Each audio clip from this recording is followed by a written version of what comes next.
അസ്സലാമു അലൈക്കും വറഹ്മത്തുള്ളാഹി തആല വബറകാതുഹു. ഇന്ന് നമ്മൾ ചർച്ച ചെയ്യാൻ പോകുന്നത് 4-ാം ക്ലാസ്സിൻ്റെ ഫിഖ്ഹ് എന്ന വിഷയത്തിൽ മുൻ വർഷങ്ങളിലെ പാദവാർഷിക പരീക്ഷയ്ക്ക് വന്ന ചോദ്യപേപ്പറാണ്. ഒന്നാമത്തെ ഭാഗം നോക്കാം. യോജിച്ചവ ചേർക്കാം. താഴെ 7ഓളം ചോദ്യങ്ങൾ നൽകിയിട്ടുണ്ട്.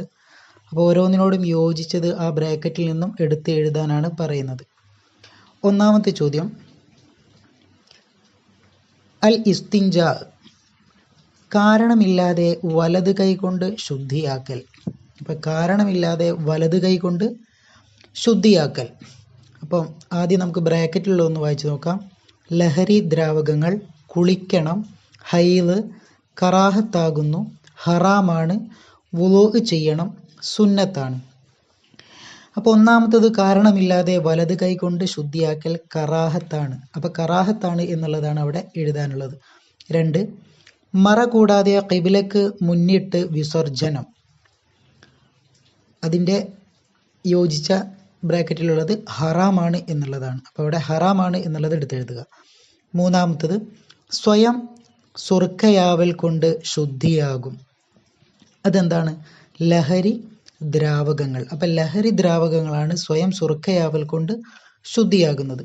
ഇനി നാലാമത്തത് വലിയ അശുദ്ധിയുണ്ടായാൽ കുളിക്കണം. അപ്പോൾ അവിടെ കുളിക്കണം എന്ന് എഴുതി കൊടുക്കുക. അഞ്ചാമത്തത് സുമാറ് 9 വയസ്സു മുതൽ ഉണ്ടാകാവുന്നതാണ്, ഹൈള്. അപ്പോൾ അവിടെ ഹൈള് എന്ന് എടുത്തെഴുതുക. ആറാമത്തത് വുളൂഇൻ്റെ നിയ്യത്ത് മൊഴിയൽ. അത് സുന്നത്താണ് എന്നുള്ളതാണ്. അപ്പോൾ അവിടെ സുന്നത്താണ് എന്നുള്ളത് എഴുതുക. ഏഴാമത്തത് ചെറിയ അശുദ്ധിയിൽ നിന്ന് ശുദ്ധിയാവാൻ വുളൂ ചെയ്യണം. അപ്പോൾ വുളൂ ചെയ്താലാണ് ചെറിയ അശുദ്ധിയിൽ നിന്നും ശുദ്ധിയാവുക. അപ്പം അത് ആ ബ്രാക്കറ്റിൽ നിന്നും എടുത്തെഴുതുക. ഇനി രണ്ടാമത്തെ ഭാഗം പ്രായപൂർത്തിയുടെ അടയാളങ്ങൾ. അപ്പോൾ 2 വീതം എഴുതാം എന്നുള്ളതാണ്. അപ്പോൾ പ്രായപൂർത്തിയുടെ അടയാളങ്ങൾ 2 എണ്ണം എഴുതുക. കുറേ നമ്മൾ പഠിച്ചിട്ടുണ്ട്. ഏതൊക്കെയാണ്? 15 വയസ്സ് പൂർത്തിയാവുക, മനിയ് പുറപ്പെടുക, ഹൈള് ഉണ്ടാവുക. അപ്പം ഇതിലേതെങ്കിലും 2 എണ്ണം എടുത്തെഴുതുക. ഇനി രണ്ടാമത്തെ ചോദ്യം, വുളൂഇൻ്റെ ഷർത്തുകൾ. ഏതൊക്കെയാണ് വുളൂഇൻ്റെ ഷർത്തുകൾ? വെള്ളത്തെ പകർച്ചയാക്കുന്ന ഒരു വസ്തുവും അവയവങ്ങളിൽ ഇല്ലാതിരിക്കുക, വെള്ളം തഹൂറായിരിക്കുക, കഴുകപ്പെടുന്ന അവയവങ്ങളിൽ വെള്ളം ഒലിപ്പിക്കുക. അപ്പം ഇങ്ങനെയുള്ള കാര്യങ്ങളൊക്കെ പഠിച്ചിട്ടുണ്ട്. അപ്പോൾ ഏതെങ്കിലും 2 എണ്ണം മാത്രം വുളൂഇൻ്റെ ഷർത്തുകളായിട്ട് അവിടെ എഴുതുക. ഇനി അടുത്തത് മൂന്നാമത്തെ ചോദ്യമാണ് വിസർജനാവസരം കറാഹത്തായവ. അപ്പോൾ വിസർജനാവസരം കറാഹത്തായ കാര്യങ്ങൾ ഏതൊക്കെയാണെന്നാണ് ചോദിക്കുന്നത്. അപ്പം ഏതൊക്കെയാണ്? ഏതെങ്കിലും 2 എണ്ണം വീതം എഴുതാനാണ് പറയുന്നത്. ഏതൊക്കെയാണ്? വിസർജനാവസരം സംസാരിക്കുക, മൂത്രത്തിൽ തുപ്പുക, തല മറക്കാതിരിക്കുക, ചെരുപ്പ് ധരിക്കാതിരിക്കുക, മറ കൂടാതെ വിസർജനം നടത്തുക. ഇതെല്ലാം വിസർജനാവസരം കറാഹത്തായിട്ടുള്ള സംഭവങ്ങളാണ്. ഇനി നാലാമത്തത് വിസർജന സ്ഥലത്ത് കടക്കാൻ ഉദ്ദേശിച്ചാൽ സുന്നത്തായവ. അപ്പോൾ വിസർജന സ്ഥലത്ത് കടക്കാൻ ഉദ്ദേശിച്ചാൽ സുന്നത്തായിട്ടുള്ള കാര്യങ്ങൾ ഏതൊക്കെയാണെന്നാണ്. ഏതെങ്കിലും 2 എണ്ണം മാത്രം എഴുതാനാണ് പറയുന്നത്. ഏതൊക്കെയാണ്?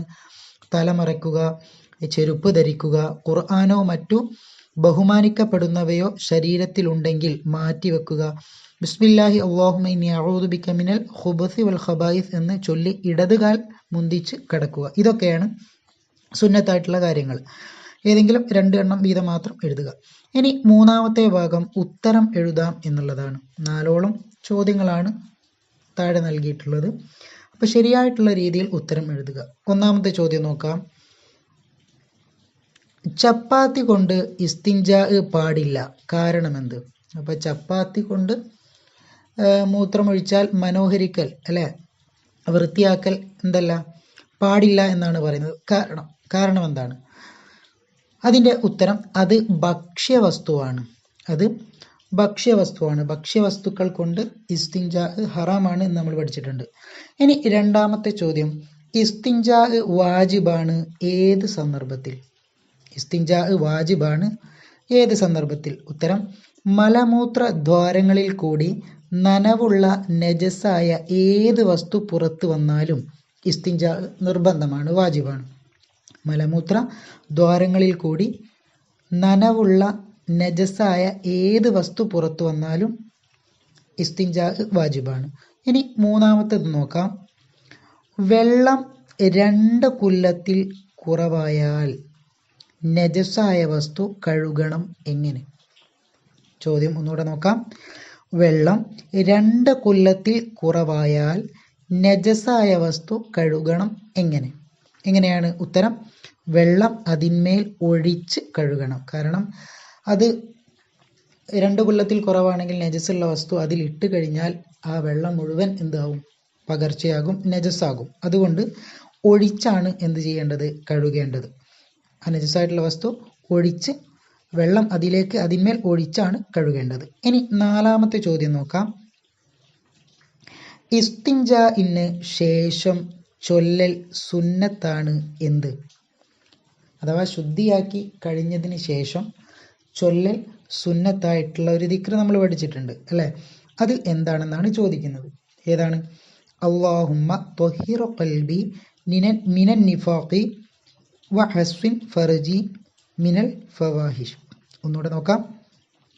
അല്ലാഹുമ്മ ത്വഹിർ ഖൽബി മിനൻ നിഫാഖി ഫഹസ്വിൻ ഫർജി മിനൽ ഫവാഹിഷ് എന്നുള്ളതാണ്. ഇനി 4ാമത്തെ ഭാഗമാണ് വ്യക്തമാക്കാം എന്നുള്ളത്. അപ്പം 4ഓളം ചോദ്യങ്ങളാണ് നൽകിയത്. അത് വ്യക്തമായിട്ടുള്ള രൂപത്തിൽ ഉത്തരം എഴുതണം. 1. ഷർത്ത്. ഷർത്ത് എന്നാൽ എന്താണ്? അതാണ് ചോദ്യം. ഉത്തരം: നിസ്കാരത്തിൽ പെട്ടതല്ലാത്തതും എന്നാൽ അതുകൂടാതെ നിസ്കാരം സ്വഹീഹാകാത്തതുമായ കാര്യങ്ങൾ, ഇവയ്ക്കാണ് എന്ത് പറയുക? ഷർത്ത് എന്ന് പറയുക. ഉദാഹരണം നോക്കുകയാണെങ്കിൽ നിസ്കാരത്തിൻ്റെ ഷർത്തിൽ പെട്ടതാണ് വുളൂ ചെയ്യൽ. അത് നിസ്കാരത്തിൽ പെട്ടതല്ല. അതാണ് ഇവിടെ പറയുന്നത്. നിസ്കാരത്തിൽ പെടാത്തതും എന്നാൽ അതുകൂടാതെ നിസ്കാരം സ്വഹീ ആകാത്തതുമായ കാര്യങ്ങൾ. അപ്പോൾ വുളൂ ഇല്ലാതെ നിസ്കാരം എന്താവുകയില്ല? ശരിയാവുകയില്ല. അപ്പോൾ ഈ ഷർത്ത് എന്നതിന് ഉദാഹരണമായിട്ട് ഈ വുളൂ മാത്രം നോക്കിയാൽ തന്നെ നമുക്ക് എന്ത് മനസ്സിലാക്കാം? ഷർത്ത് എന്നാൽ എന്ത് എന്ന് മനസ്സിലാക്കാം. ഇനി 2ാമത്തത് വുളൂഇൻ്റെ ഫർളായ നിയ്യത്ത്. വുളൂഇന് 2 നിയ്യത്തുകളുണ്ട് എന്ന് നമ്മൾ പഠിച്ചു അല്ലേ? അപ്പോൾ ഫർളായിട്ടുള്ള നിയ്യത്ത് ഏതാണ്? വുളൂ എന്ന ഫർളിനെ ഞാൻ വീട്ടുന്നു എന്നതാണ്, അല്ലെങ്കിൽ ചെറിയ അശുദ്ധിയെ ഞാൻ ഉയർത്തുന്നു. ഈ 2 നിയ്യത്തുകളിൽ ഏതെങ്കിലും ഒന്നാണ് വുളൂഇൻ്റെ ഫർളായിട്ടുള്ള നിയ്യത്ത്. ഇനി 3ാമത്തത് നിഫാസ്. നിഫാസ് എന്നാൽ എന്താണെന്ന് വ്യക്തമാക്കി എഴുതാം. ഉത്തരം: പ്രസവിച്ച് 15 ദിവസത്തിനകം ഗർഭപാത്രത്തിൽ നിന്നും പുറപ്പെടുന്ന രക്തം. ഇതിനാണ് എന്ത് പറയുക? നിഫാസ് എന്ന് പറയുക. ഇനി അടുത്തത് കുളി എന്നാൽ എന്ത്? നിയ്യത്തോടു കൂടി ശരീരം മുഴുവനും വെള്ളം ഒലിപ്പിക്കുക. ഇതിനാണ് എന്ത് പറയുക? കുളി എന്ന് പറയുക. ഇനി അവസാനത്തെ ഭാഗമാണ് പൂരിപ്പിക്കാം. ഗുഫ്രാനക അൽഹംദുലില്ലാഹില്ലദി അദ്ഹബ അന്നിയൽ അദാ വഅഫാനി. അപ്പം ഇതാണ് അൽഹംദുലില്ലാ എന്നത് ആദ്യം, അദ്ഹബ എന്നുള്ളത് 2ാമത്, അൽ അദാ എന്നുള്ളത് 3ാമത്. ഇത് ബാത്റൂമിൽ നിന്നും അഥവാ ഇസ്തിൻജാ കഴിഞ്ഞതിന് ശേഷം നമ്മൾ പുറത്തിറങ്ങുമ്പോൾ, വലതുകാല് വെച്ച് പുറത്തിറങ്ങുമ്പോൾ ചൊല്ലേണ്ട ഒരു ദിക്റാണ്.